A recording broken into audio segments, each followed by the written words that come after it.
Daddy Vince at Mommy Tanch, may misunderstanding nga ba?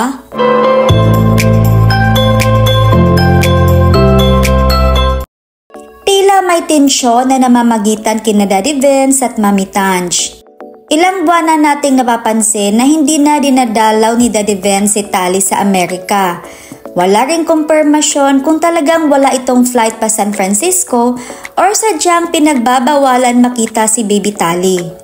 Huling magkasama ang mag-ama noong December pa at wala rin si Daddy Vince sa first birthday ni Baby Tali noong January 4. Sa ngayon, ang ina ni Tanch ang palaging nag-a-upload ng video ni Tali at hindi natin napapansin na may comment o repost si Daddy Vince sa mga video. At ngayong araw ay nagbahagi si Daddy Vince ng emotional na video kung saan mararamdaman natin ang kanyang pananabik na makasamang muli ang kanyang panganay na si Tali.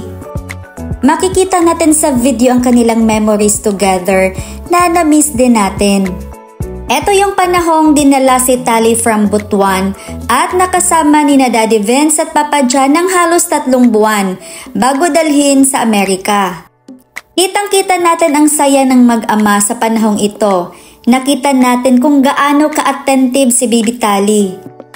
At sa loob ng 3 buwan na yon ay na-witness natin kung gaano pinakita ni Daddy Vince ang kanyang pagmamahal, ang kanyang buong oras para kay Baby Tali. Kasabay ng pangungulila ni Daddy Vince ay ang pagbahagi ng ina ni Tanch ng isang video o birthday vlog ni Tali na ginawa ni Tanch na ayon pa kay Mami Marites ay matagal na at nakatago lang. Sa ngayon ay naka-deactivate ang mga SOCMED account ni Tanch kaya sa account ito ng kanyang ina na ipalabas at sure naman tayong may consent yan galing sa kanya. Very special and worth sharing ang ginawang video ni Tanch para kay Tali.